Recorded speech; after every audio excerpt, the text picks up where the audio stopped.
is CGTN, China Global Television Network.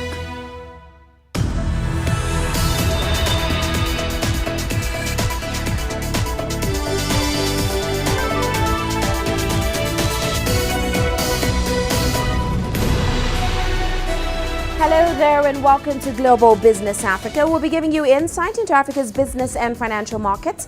I'm Uche Okoronkwo, coming to you from Kenya's capital, Nairobi. Let's start with a look at the markets. Now, emerging market shares hit a two-month high today. That's after US and China's leaders agreed to a temporary trade truce. As a result of that 90-day ceasefire, South Africa's JSE saw its all-share index jump as much as 3.94% on the day, of course on track for its best day in weeks. We saw platinum miners leading the surge, climbing about 5.65% on the day, with industrials also jumping about 4.57%. In Nigeria, oil firm MRS was a drag on the market. It fell about 10% today. FMCG player PZ Cussons also was close behind, down about 9.6% on the day. Now, also coming up, South Africa's Tiger brand faces a massive lawsuit over the deadly listeriosis outbreak. Qatar opts out of the Organization of the Petroleum Exporting Countries. And we meet a South African farmer who boasts a colorful clientele for his produce.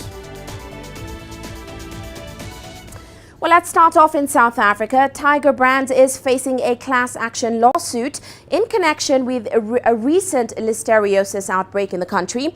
Now, the infection, which causes severe illness, including severe sepsis and meningitis, has affected more than 1,000 people who are now suing for damages. Several firms represented by Richard Spoor attorneys launched the lawsuit against Tiger Brands.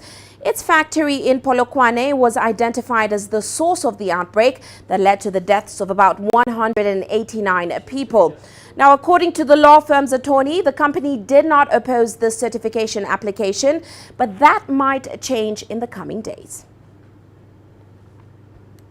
Well, CGTN's Angelo Coppola now joins us in Johannesburg with more insight into that lawsuit. Welcome to the show, Angelo. Now, Tiger Brands has acknowledged its role in this outbreak. It certainly does not seem to be in the company's interest to contest this class action lawsuit, given that, as we mentioned, 189 people died. Hundreds were also affected. So, Angelo, what have we heard from the firm so far about this lawsuit? Well, look, Uche, the firm says that they will cooperate with the claimants' lawyers, as you've said just now, but they were quick to say that they weren't, by agreeing to work with those claimants' lawyers, they weren't admitting any kind of guilt. In March, they denied responsibility in a disastrous press briefing. Then they called for their own investigation to determine if their plant was in fact responsible for the outbreak. And that's despite the Center for Communicable Diseases finding pointing directly to the enterprise factory in Polokwane. The lawsuit covers around 150 people currently, although some 218 are confirmed dead directly linked to the listeriosis outbreak. There are 14 families, we believe, that have been identified with the strongest possibility of winning this case, and the lawyers appear to be confident that they will have a strong case to make and likely to win it as well, Uche. And Angela, of course, their lawyer, Richard Spoor, says there's going to be a very significant range of damages they'll be asking the company for. Is there an estimated amount yet? What are the expectations for that damage lawsuit? Well, look, there are no estimates just yet, but it's going to cost the company tens of millions of dollars, it's understood, if the plaintiffs win the case or the lawsuit. If there's a settlement, it's likely to be slightly less. The amount will, of course, depend on what clients tell the lawyers that they want to achieve. The 4 claimant groups have been registered, as we said earlier, and Richard Spoor will now launch a campaign to find any more potential victims. If more victims and families are found, those damages claims will obviously increase. But at some point, the total number of claimants will have to be closed, and that figure will then be determined. We don't know what that closing date might be just yet either, Uche. Well, Angela, looking at the company itself, it has made a loss of about $30 million due to that recall of their products.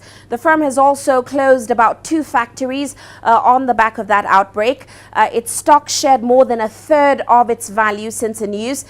Now, we know it did make about $2.2 billion in revenues and over $700 million in gross profits in 2017. So how much of a financial loss could this be for the firm?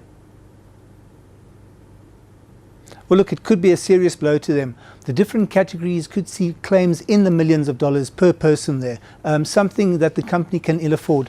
As it is, the stock still hasn't recovered from that outbreak last year, but the truth is that the stock has been losing value since before the outbreak, in fact, for a range of different reasons. And I'm told that the outbreak simply brought matters to a head for the actual conglomerate. It's also likely that the company will, although they're saying they won't, they might need to make financial provision for potential losses if the lawsuit doesn't go the way they'd like it to go. And that could have some impact on the financial results in the coming 6 months, 12 months, 18 months, in fact.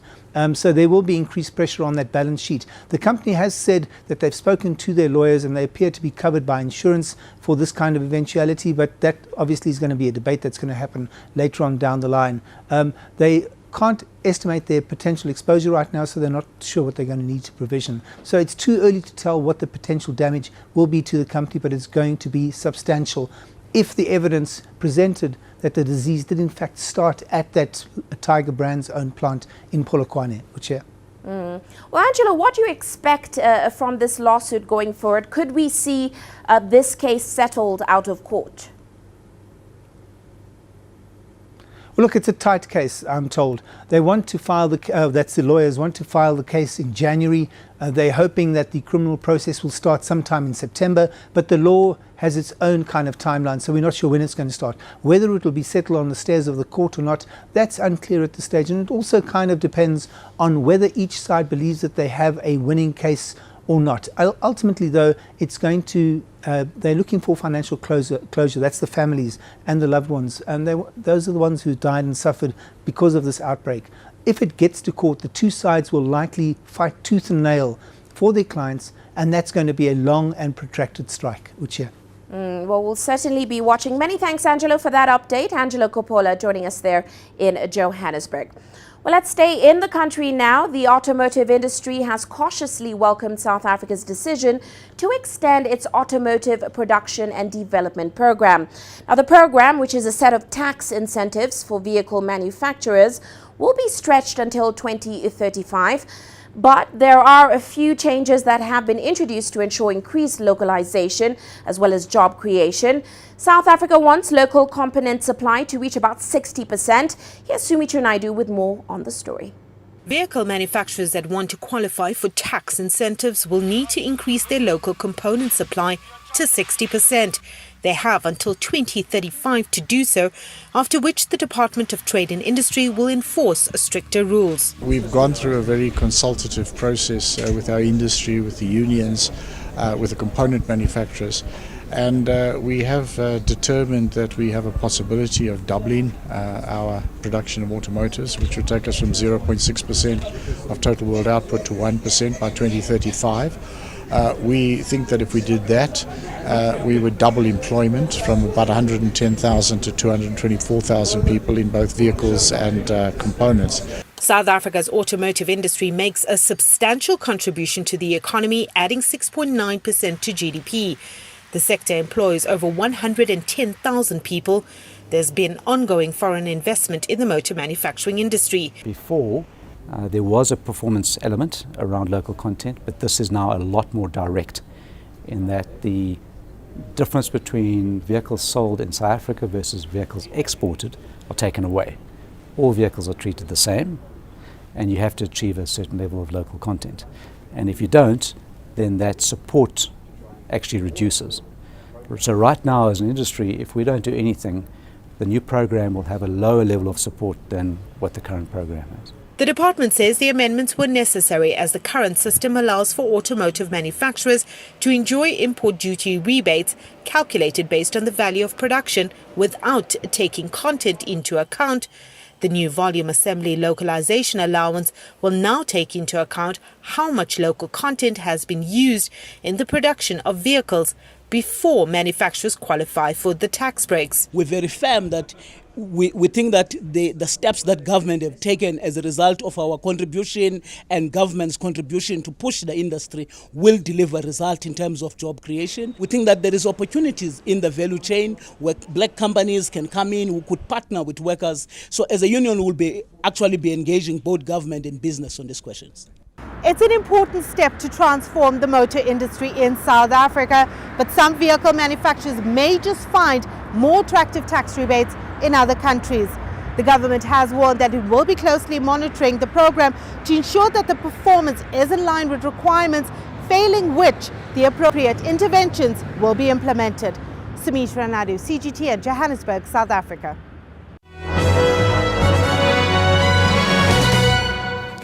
Now here's a look at our corporate headlines today.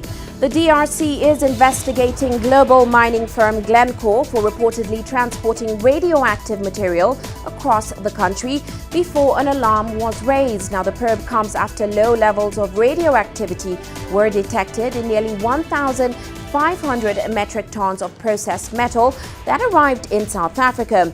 An investigative team was dispatched to the town of Kolwezi, where Glencore's Kamoto mine is located, to carry out the audit of the mine's supply chain.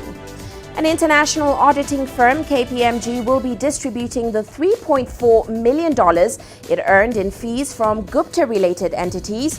The decision to pay back the consulting fees was made in September of 2017 after its auditing standards were questioned. Now, $1.7 million will be jointly paid to the Democracy Works Foundation, the Social Justice Initiative, as well as the National Business Initiative. The other half will be distributed to the education sector. And South Africa's Vodacom is keeping some of its stores shut after members of the opposition party Economic Freedom Fighters allegedly vandalized outlets during a protest. The demonstration took place after the firm used images of EFF leaders Julius Malema and Floyd Shivambu, labeling them as abusers of democracy. Now, CCTV footage appears to show several women being assaulted and theft of property during the protest at its Mall of Africa stores. And Apple plans to hold off until 2020 before offering an iPhone that can connect to the next generation of high-speed phone services. The delay is expected to make it easier for rivals like Samsung to win over consumers to phones that connect to 5G networks. Now, Apple says the new networks and first versions of rival smartphones will come with problems such as spotty coverage, making consumers less compelled to purchase their phones. And that's a look at our corporate headlines.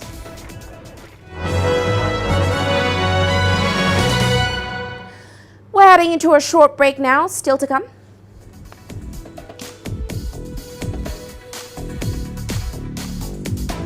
MTN Nigeria heads to court in February over a $2 billion tax demand. And the IMF approves a $172 million loan for Sierra Leone. The world economy as we know it is about to change. Global business reports highlight emerging markets, developing countries, and dynamic sectors worldwide. We feature top analysts and newsmakers to provide perspectives on every facet of business. From an on-the-ground perspective, we provide you with balanced and objective assessments. Fast, sharp, and insightful. Global Business. Only on CGTN. Every story starts out like this. Okay. We'll head up now. But beyond the rush of the numbers, there's always a more fundamental question. What happened? Who has been affected? When market-moving decisions are made, who's responsible? And why? Let's get some reaction on ground. Joining us in Johannesburg is Sumitra Nairobi. Hello, Nairobi. This is how all stories begin. See how they end. Only on Global Business.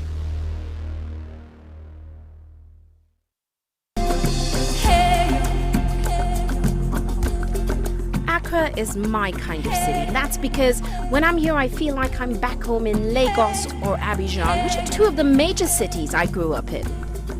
Business in Africa is high risk. After about a decade covering business news on the continent, I've learned it's all about the high risk, but also the high returns and the high energy. You simply have to adjust in order to keep pace. When I started out as a journalist, my dream was to open people's minds to the different perspectives. From the CEO in the boardroom to the trader out in the street, we all have different stories. From Accra to Addis Ababa, from Cairo to Cape Town.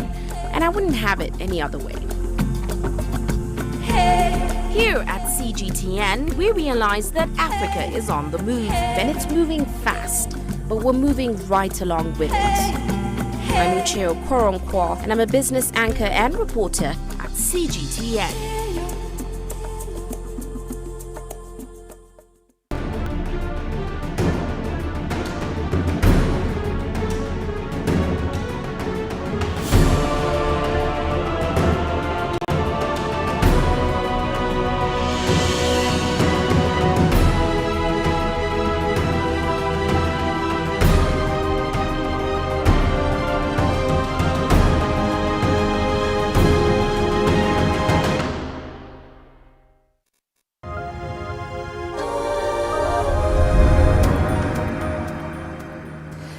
Let's head to Nigeria now, where a Lagos court hearing concerning a dispute between South African telecoms firm MTN Group and Nigeria's Attorney General will take place in February. Now, MTN faces a $2 billion tax demand, a claim which the company has said is without merit. A judge was scheduled to hear the case on Monday, but a registrar now says the court will not sit and the hearing had been moved to next year. Well, let's get the latest on that ongoing dispute. Deji Badmus now joins us in Lagos. Deji, great to see you. Welcome to the show.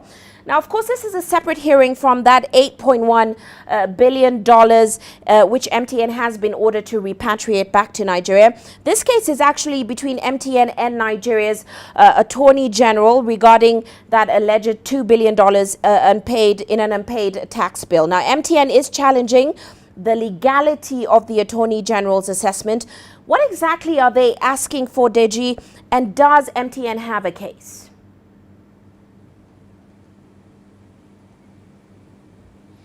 Well, Uche, let me start with the last question. Does MTN actually have a case? Well, it's up to the court to decide. As a matter of fact, it's up to the judge to decide if MTN actually has a case, because the case is still in court. Now, what exactly is MTN asking? What is the position of MTN?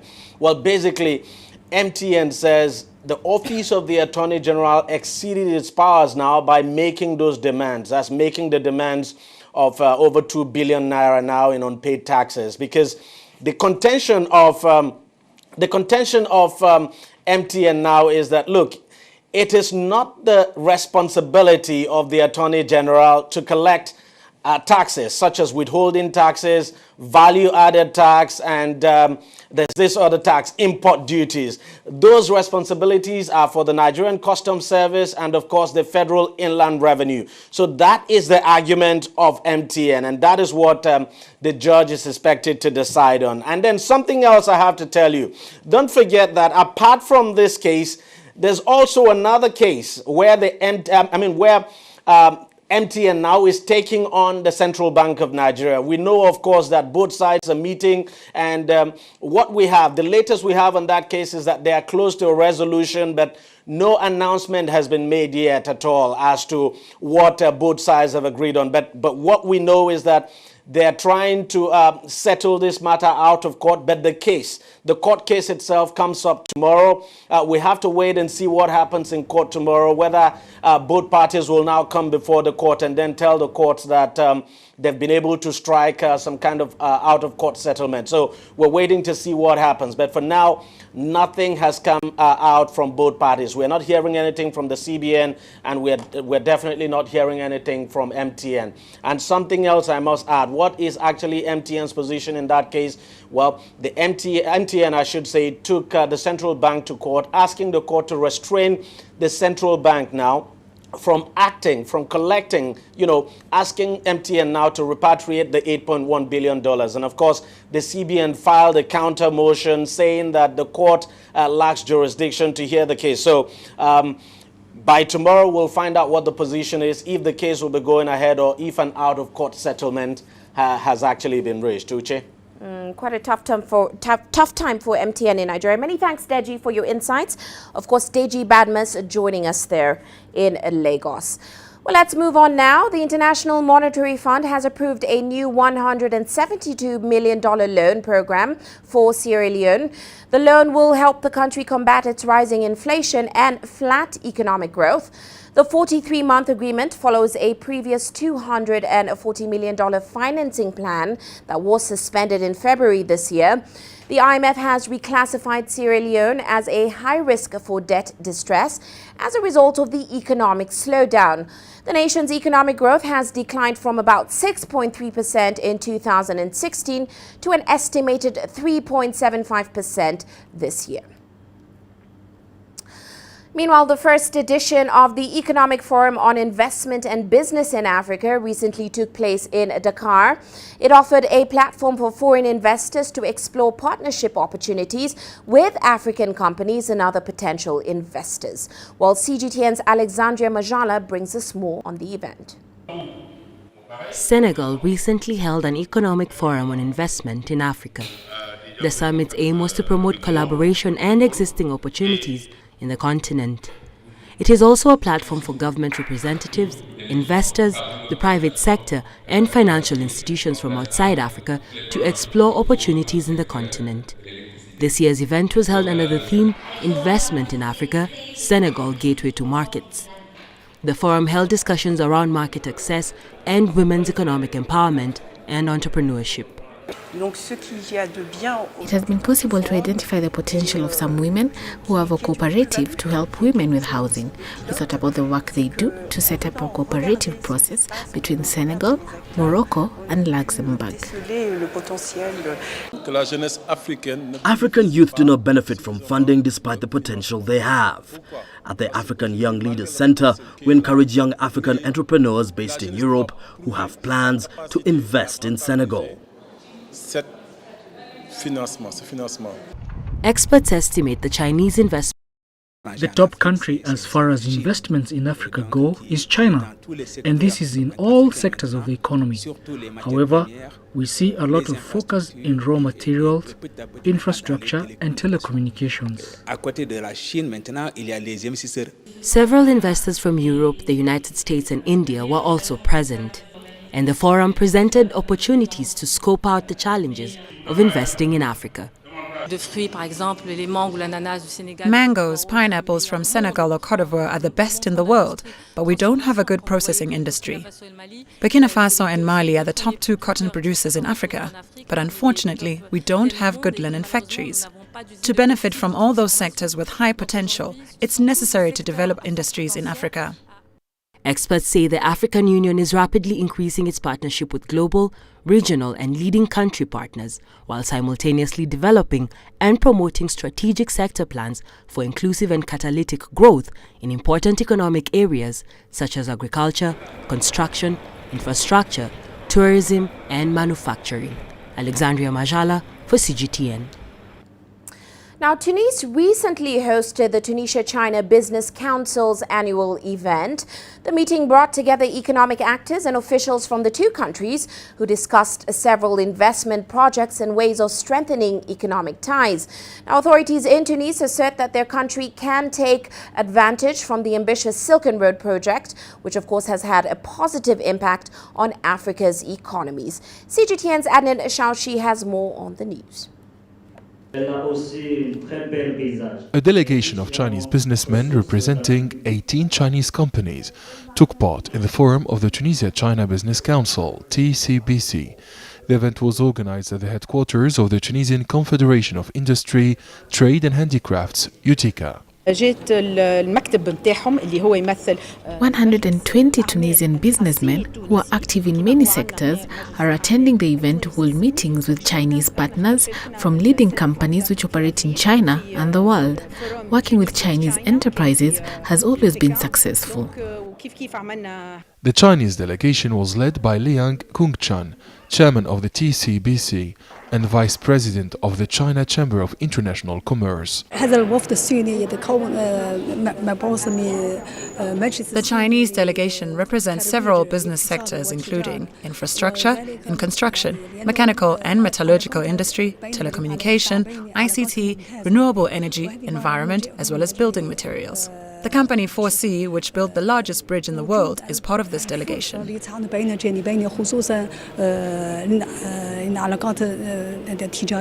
President of the Tunisian Investment Authority, Khalil Abidi, said that 11 Chinese companies are located in Tunisia, including 8 companies operating in the industrial sector, while the rest, 3 companies, operate in the sector of services, like Huawei Technologies. Other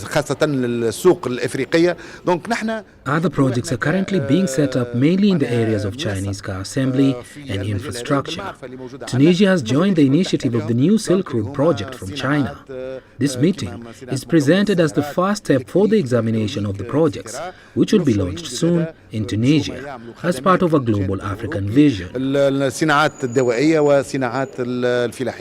The Chinese delegation includes a selection of the largest companies, especially in the field of automotive construction and infrastructure.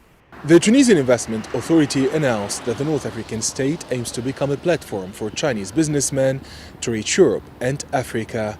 The vice president of the China Chamber of International Commerce noted that Chinese businessmen are aiming to establish long-term partnerships with Tunisia. Adnan Shawishi, CGTN, Tunis. And in Kenya, commuters in the capital, Nairobi, were forced to walk to work on Monday after a new directive banning public transport vehicles dropping off passengers into the city centre came into force. The local government says the new directive will ease congestion in the CBD, but as CGTN's Robin Nagila reports, it seems it's too early to place the ban into practice. For the second time in less than a month, millions of the capital's residents were forced to walk to work. A new directive by the county government has banned public transport vehicles accessing the central business district. All public transport vehicles are now required to drop off their passengers on the outskirts of the CBD. But without alternative transport into the city centre, many commuters were left frustrated. Hey, plus 2 hours, because I've been looking for mat since morning. They should reverse their decision because many people are suffering. They should have first planned for buses to ferry people into town and back to the outskirts. Actually, I think it's a good thing because you see now in town the congestion will ease, and yeah, I think it's a good thing. However, instead of reducing congestion, the ban had the opposite effect, with tailbacks for miles around the city. Inevitably, tempers flared. They should have banned personal vehicles instead, even for one day, and see the difference. Now everyone has brought out their personal vehicles. This is normally a two-way street, but has now been turned into one.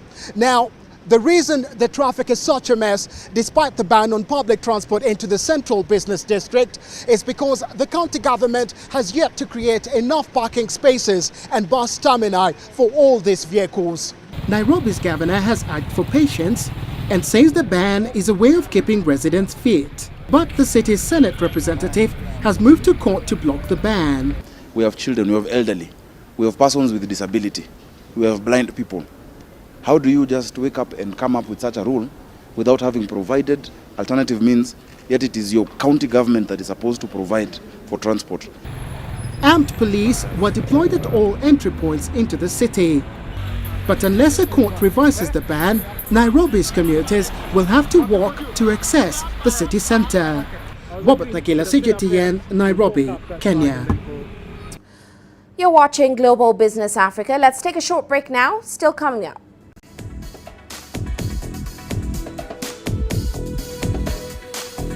Qatar opts out of the Organization of Petroleum Exporting Countries. And China and the US agreed to a temporary truce, halting new tariffs.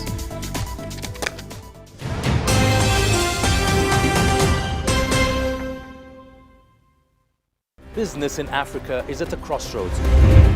We celebrate those who are adopting and thriving despite the challenges, from grassroots to big businesses. Global Business takes you along for the ride as we track the making of a giant. Only on CGTN.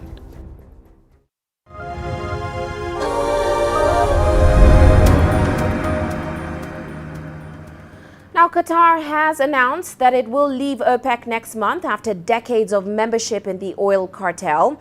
Qatar, a member since 1961, says it's leaving to focus on its liquefied natural gas production. Qatar is OPEC's 11th biggest oil producer, accounting for less than 2% of total output. So its departure may not have a significant impact on discussions this week to cut production in conjunction with allies, including Russia. Well, let's get some insight on this. Daniel Ringes now joins us in Washington. Daniel, welcome to the show. Now, though Qatar's move has come as somewhat of a surprise, as we mentioned, some say it will not have a significant impact on the oil market or the oil cartel, of course, given the fact that it's still a marginal player. What are your thoughts on that? Well, Qatar historically has had a fair amount of influence, but if you factor in the fact that it's been sidelined by the Gulf countries led by Saudi Arabia in this sort of geopolitical dispute, and the fact that, as you say, its total oil exports output amounts to less than 2% of the cartel, it's certainly the case that Qatar has diminishing influence in the cartel, but still, a little puzzling that it didn't want to have a seat at the table anymore.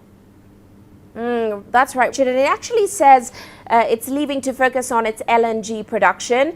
But as you mentioned, the move definitely looks political, given that 18-month political and economic boycott of the country by its Middle Eastern neighbors. Does the market believe that this move isn't political?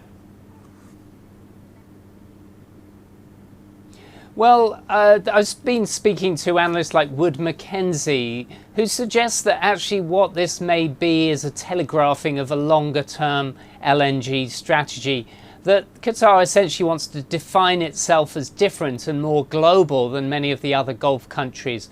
So I think in some ways you can take Qatar at face value about them saying that it's not overtly political and related to Saudi Arabia. What they are doing is investing hugely in their LNG production. They are the world leader. They have highly efficient LNG. They have huge reserves of LNG. They are investing in infrastructure domestically, regionally, and internationally in other LNG fields across the world. So they're really diversifying hugely and really betting that this sort of transitional fuel that people have been talking about, that is less polluting than oil, but is not obviously a green product per se. Nonetheless, there is expectations that countries like China, India, Brazil, and many of the smaller countries will rely more on LNG exports in the future, and therefore Qatar is betting on a pretty firm footing that it will continue to be a major player in this field. Well, what does this mean for the future of OPEC, Daniel? The group has already been called shaky, ineffective in the oil market. What are your thoughts on what it means for the oil cartel? Well, I think the concern about OPEC being a bit shaky comes from the fact that they try to basically outplay the US shale play in 2014 by increasing production in order to make oil so cheap that they thought that the Americans would simply exit the market in droves. That simply didn't happen. The bet didn't pay off. So it demonstrated that OPEC was less resilient or less influential as a cartel than it had in the past. Nonetheless, if you look at this OPEC plus formation, in which the OPEC countries, which make up at least a third of output, plus Russia, which is one of the top 3 players in oil, could potentially have a much bigger influence moving forward and still make OPEC highly relevant in the modern energy market. Now, of course, OPEC and non-OPEC members will be meeting later this week. Of course, Putin and the Saudi Arabian Prince Mohammed have already agreed to continue or to extend those supply cuts. What are your expectations of that meeting? Do we expect any surprises? Well, from a purely rational point of view, if you are operating as a cartel or a OPEC plus, you'd want to reduce at this stage the production of oil in order to increase the price and make your products more affordable. And so, you know, there is some expectation that that will happen. And yet one of the biggest players, of course, Saudi Arabia, is somewhat beholden at the moment to Donald Trump because of the whole Khashoggi affair. Donald Trump decided not to make a big deal out of it, even despite domestic pressure here in the United States for him to distance himself from the Crown Prince bin Salman. So in a sense, Donald Trump by Twitter and probably by private conversations has been putting pressure on Saudi Arabia not to reduce production, because he believes when production gets reduced, the price of oil goes up and US consumers are paying more. It's essentially a tax on the consumer. So he's making a case for the US economic interests as a whole. The extent to which that will influence the entire OPEC decision-making remains to be seen, but certainly it's a major influence at the moment, and it may reduce the chances of a major production cut, not least also to factor in other countries like Nigeria and Libya who are more reluctant to cut production because they've had these historic lows and they want to make up for it. So each individual country has their own decision-making power as well, Uche. Well, many thanks, Daniel, for your insight. Of course, Daniel Ringers joining us there in Washington, D.C. Let's move on now. Markets around the world are cheering the trade war truce between China and the U.S. They've agreed to hold off on imposing new tariffs while negotiating lingering trade disputes. Now, President Xi and Trump reached the agreement during a dinner meeting in Argentina following the closing of the G20 summit. Here's CGTN's Stephen Gibbs explaining.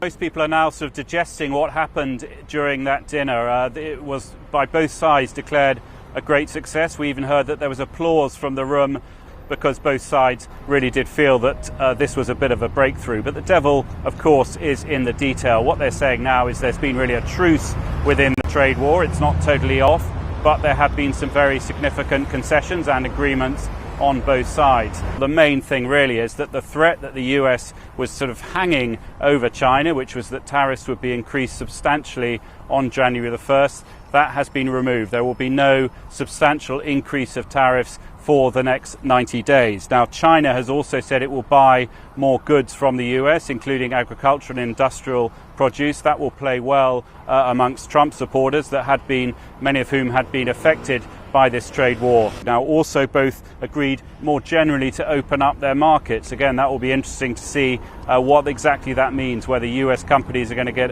a whole lot more access to China as a result of this agreement. Finally, and this again on the US side was seen as extremely important, was fentanyl, the sort of opioid substitute that is causing some problems in the US, and much of it is produced in China, will be described as a controlled substance by China. Stephen Gibbs, CGTN, Buenos Aires. Let's turn our focus to Europe now. Negotiators from around the world have opened the United Nations annual climate change conference in Poland. CGTN's Mariam Zaidi tells us what to expect from the 2 weeks of climate talks. As the UN Climate Conference kicks off in Poland today to highlight and promote ways to combat climate change, we're here in the north of Brussels city centre, where people have, of course, gathered to, in their words, claim the climate. Now, they really want this to be the biggest mobilisation of people to get their voice heard on climate change. And judging by the numbers of the people around me, a lot of people are, of course, taking part. They're carrying banners, some are in costume, and, of course, there's lots of marching bands and lots of noise. Now, organisers say they expect 30 to 70,000 people, and judging by what we're seeing here, those estimations could, of course, be correct. So what's happening at this climate demonstration is a march of people from here near to the EU institutions by foot, by bike, and they even say that those who are on canoes are even welcome.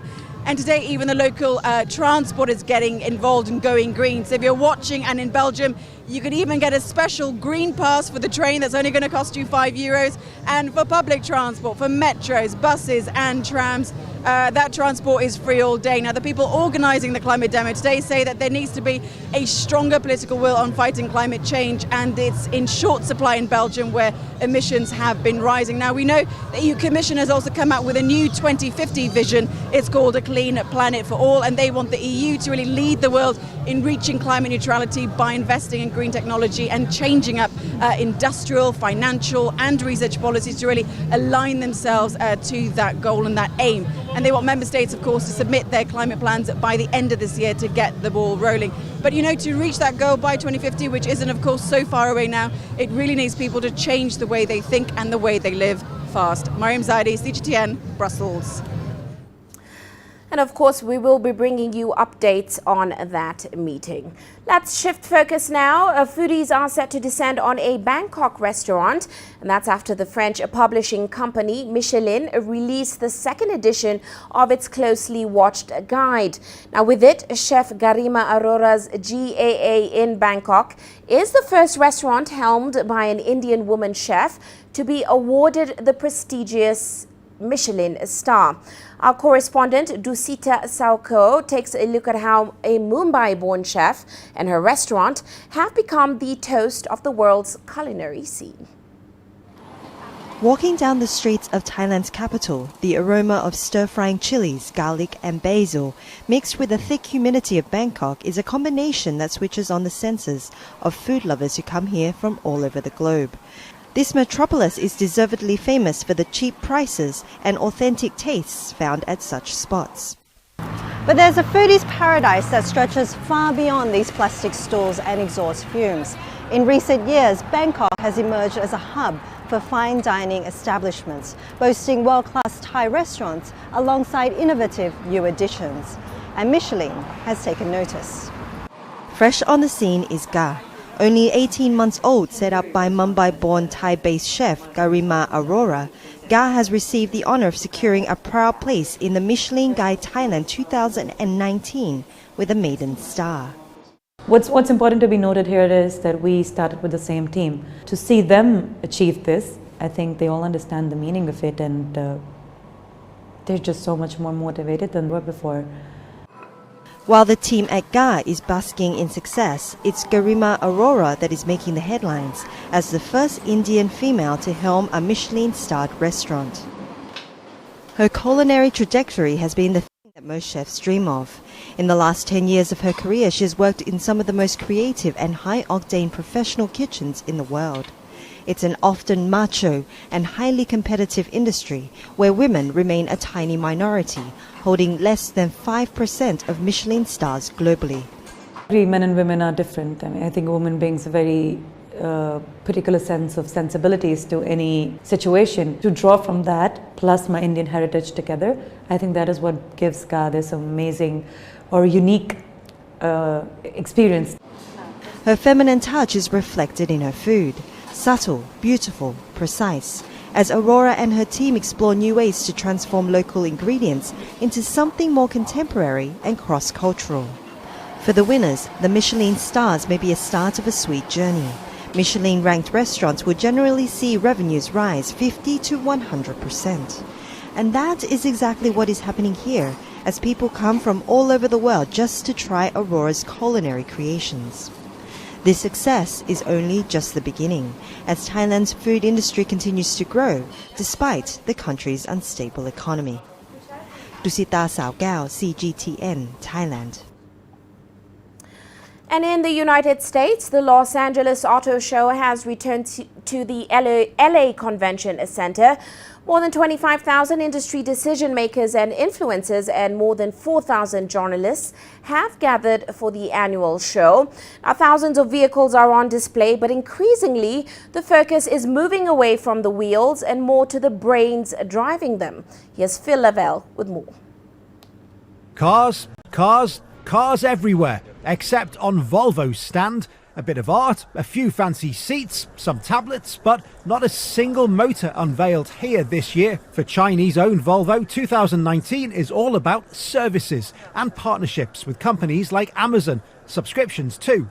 Right now, what subscription services generally mean is that there's a flat fee that you pay to drive the car, maintenance, insurance, registration, taxes. And then the trade-off is that you can normally get into a newer vehicle sooner. This being California, they love their electric wheels. Local Tesla here, of course, but no longer owning this market. Right next door, Audi's e-tron GT concept. 2 motors, 0 to 100 kilometers per hour in 3.5 seconds, and even wireless charging. Subaru is finally joining the electrified club with its hybrid Crosstrek, 27 kilometers on electric charge.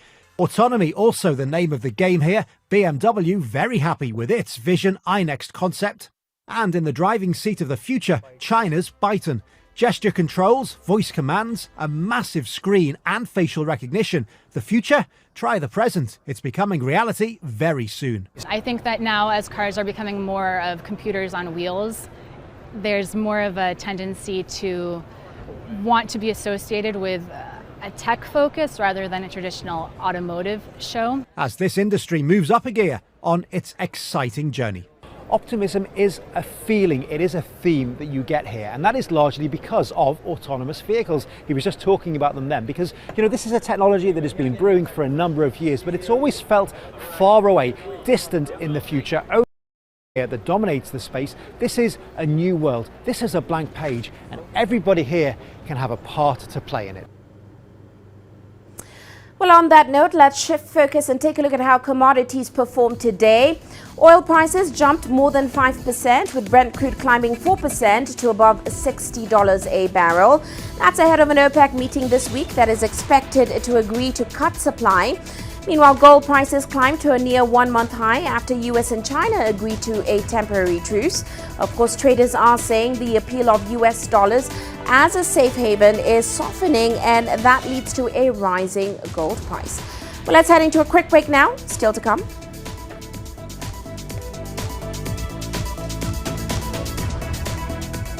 We meet a South African farmer who boasts a colorful clientele for his produce. And this hospital has launched Uganda's first bank with nutritional benefits. Images may appear to be identical, but looks can be deceiving. The difference is not always obvious. It has to be discovered. There are always different sides to a story. We put the focus on the details. To see more, to understand better. CGTN. See the difference.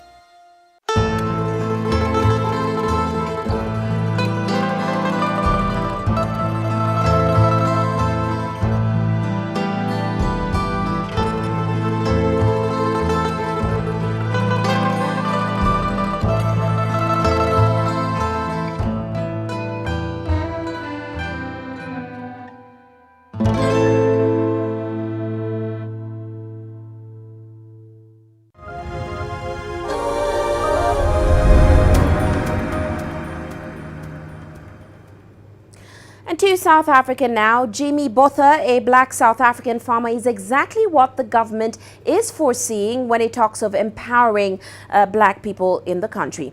Now, the government plans to ensure that they are directly drawn and involved in the farming sector. Here's CGTN's Ulisa Njamela with his story. When Jimmy Botha joined the farming world, he hardly knew where to begin.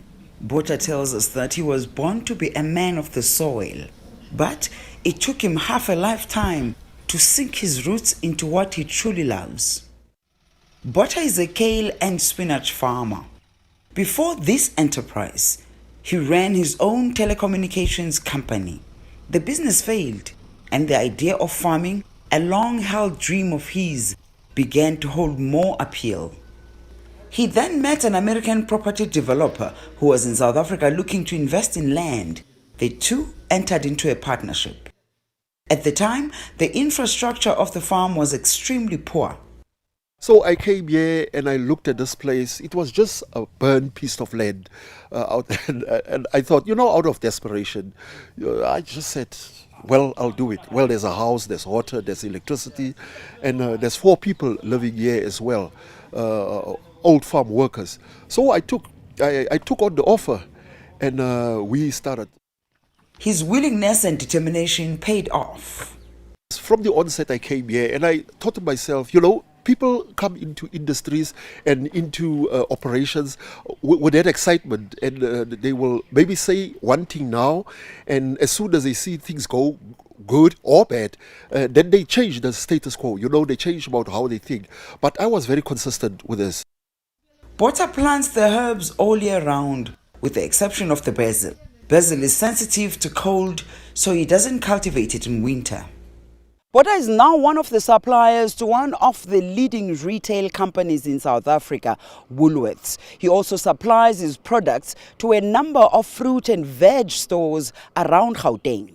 There's a customer of mine, a customer that I'm very, very passionate about in Johannesburg. They call themselves Impala fruit in Northcliffe. That was my first customer. I went to him, I showed him my sample, and he said, bring the stuff. I brought the stuff there, and that is how it went. I went from, cold canvassing. I went from green grocer to green grocer, and that is how my journey went there. The farmer's youngest daughter will soon qualify as an agronomist. He wants her and her sibling to take over. I want it to go from generation to generation and all that. I don't just want to farm here. And as I'm saying is, right now, the farm is developed. Not fully developed and all that. And there is where all my money goes. I don't, that is what I decided. I don't want the money to be for myself and all that. I'm farming for the future, and that is my thing. Botha's success represents an outstanding example to emerging farmers in South Africa. Yulisa Njomela for CGTN in Magaliesburg, South Africa. Meanwhile, artists from all over the world lent their voices to the Global Citizen Festival, which is calling on global leaders to open up their wallets and donate $1 billion to poorer nations. Now, the concert was held for the first time in Africa. It featured an impressive lineup of international superstars, including Beyonce, Jay-Z and Coldplay. They performed alongside local celebrities at a jam-packed F&B stadium in Johannesburg. CGTN's Julie Shai was there and brings us this report. Some of the world's most admired artists have joined the call for a better world, one that is safer without poverty and where men and women are of equal standing. Right now on the planet there's 7 billion people, and maybe 1 billion have the education they really should have and all the opportunities they should have. And think of how much brilliant thought and invention has come out of the small proportion of people who have had opportunity and education. So right now we have a vast untapped potential in our race. Global Citizen is being held on African soil for the first time since the movement began in 2011. It's urged world leaders to raise $1 billion towards achieving the 17 Sustainable Development Goals to end poverty and inequality. We really want to make sure that world leaders, regardless of where they are in the world, whether they're with us on Sunday or they're in their home countries, actually hear our voices and take action. The movement has committed to working with South Africa for the next 12 years, which is one of the most unequal societies on the planet. As you know, with Nelson Mandela's centenary as well as Albertina Sisulu's centenary, those were activists in their own right, and they took social activism to a next level. It's our turn now to take the social movement into our hands and make a difference in our country and in the globe. We must leave the generation that we live in and that we prosper in much better than we found it. I can stand here today and say, I am because of the previous generation, and so I want the next generation to also look back and say, I am because of Nomzamo Mbata's generation. The day has finally arrived after months of waiting. The excitement is here and is building anticipation of the music fest that's about to unfold. Fans will dance to the performances of Beyonce, Black Coffee, Ed Sheeran and other celebrated artists. Judy Shire, CGTN, Johannesburg, South Africa. is spearheading a move to build the country's first breast milk bank. A scheme to allow more women to donate their breast milk is underway. Premature birth is one of the leading causes of neonatal mortality in the country. The founders of this initiative hope to change that one pump at a time. Here's CGTN's Tuli Shabalala with more. It's 11 a.m. at the neonatal intensive care unit at Nsambia Hospital in Kampala. Bayarugaba Jones carefully cleans her breast, ready for a donation session. This has been her routine for over a year now. She gives vital breast milk for premature babies here. Most of the babies in this unit have either been abandoned or their mothers have failed to produce the vital breast milk that is required for their survival. There are so many babies that are born prematurely. They need this milk. There are so many mothers who even produce well and the milk just disappears. So let us look at the lives of these children. Victoria Nakibuka is behind the piloting of this initiative. The first time we did it was because of a mother that was very, very sick, admitted in the ICU for 3 weeks.